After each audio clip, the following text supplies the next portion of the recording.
মাত্র দুটি উপকরণ দিয়ে অসংখ্য লেয়ারযুক্ত নরম তুলতুলে এই জালিদার পিঠে একবার বাড়িতে তৈরি করলে বারবার কিন্তু খেতে ইচ্ছা করবে।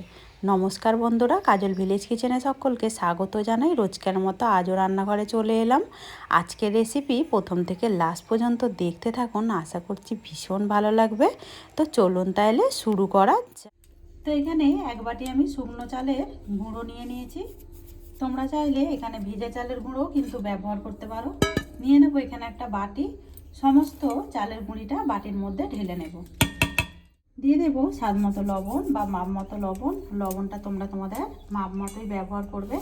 আর এখানে আগে থেকে আমি জল নিয়ে নিয়েছি। জলটা ঠিক এমনই গরম করেছি, একদম হাতটা কিন্তু আঙুলটা চুবিয়ে রাখা যাবে, এরকমই উষ্ণ গরম জল নিয়ে নিতে হবে। এবারে এর মধ্যে দিয়ে দেব জল, অল্প অল্প করে জল দিয়ে সুন্দর করে এটাকে আমি মেখে নেব। চালের গুঁড়িটাকে আমি খুব ভালো করে জল দিয়ে এইভাবে মাখিয়ে নিয়েছি। তো মাখাটা ঠিক এরকমইভাবে এখন রাখতে হবে। তো এবারে এটাকে ঢাকা দিয়ে আমি 10 মিনিট থেকে 5 মিনিট মতো রেস্টে রেখে দেবো, তাতে করে চালটা একেবারে কিন্তু ফুলে উঠবে। এখানে নিয়েছি আমি একটা ডিম। ডিমটাকে ভেঙে একটা বাটির মধ্যে আগে নিয়ে নেব। তো তোমরা বলতেই পারো এরকম জালিদার পিঠের মধ্যে ডিম দিলে কি গন্ধ থাকবে? একেবারে কিন্তু গন্ধ ছাড়বে না। তো তার জন্য এর উপায় রয়েছে। খুব ভালো করে আগে ডিমটাকে কিন্তু ফেটে নেব একটা হ্যান্ড উইক্সের সাহায্যে।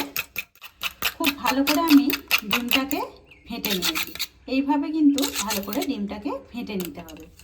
অপরদিকে চালের গুঁড়িটা কিন্তু আমি বেশ 10 মিনিট মতো ঢাকা দিয়ে রেখে দিয়েছিলাম।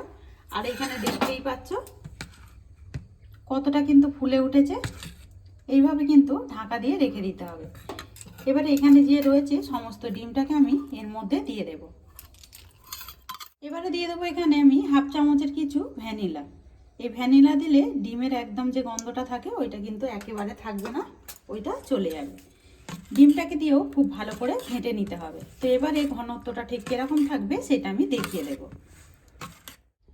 তো আমি খুব ভালো করে কিন্তু ডিমটাকে দিয়েও আর ভ্যানিলাটাকে দিয়েও ভালো করে ফেটে নিলাম।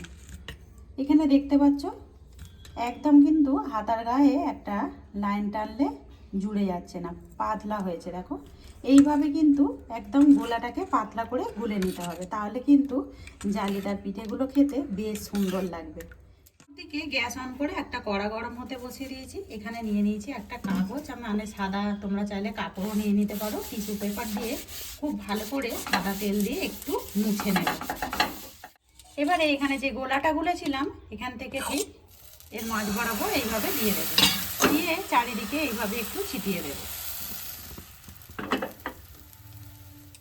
কয়েক মিনিটের জন্য আমি মিডিয়াম আঁচে এইভাবেই এটাকে রান্না হতে দেব। কয়েক মিনিট পরে দেখবে কড়া থেকে এরকম কিন্তু ছাড়তে শুরু করবে। এটা এবার আমি তুলে নেব। আর কতটা সুন্দর হয়েছে আর কতটা জালিদার হয়েছে সেটা কিন্তু দেখতেই পাচ্ছেন। তো এখানে একইভাবে আমি সমস্ত পিঠেগুলোকেই কিন্তু ভেজে ফিরে আসছি। তো এখানে আমি ওই একইভাবে আরও এক হাতা দিয়ে দেবো, এক হাতার কিছু কম দিয়ে একটু চারিদিকে এইভাবে ছিটিয়ে দেব। আর এই দেখো কয়েক মিনিটের মধ্যেই দেখতে পাচ্ছ একদম সুন্দরভাবে কিন্তু জালিদার পিঠেগুলো একদম রেডি হয়ে যায়। তো আবারও বলছি, দেখো কয়েক মিনিট পরে কড়া থেকে কিন্তু একেবারেই ছেড়ে এসছে। এইভাবে এবারে হাত দিয়ে আমি তুলে নেব। আর দেখতেই পাচ্ছ কতটা সুন্দর জালিদার আর কতটা সুন্দর দেখতে হয়েছে। যেমন এগুলো নরম হয়, খেতে কিন্তু বেশ সুন্দর লাগে। এই একইভাবে সমস্ত পিঠেগুলোকেই রেডি করে সমস্ত পিঠেগুলোকেই একে একে গড়ে নিলাম। তো দেখতে পাচ্ছ এখানে সমস্ত পিঠেগুলোকেই কিন্তু আমি রেডি করে নিয়েছি। যেমনই জালিদার হয়েছে তেমনই কিন্তু খেতে ভীষণই সুন্দর লাগে।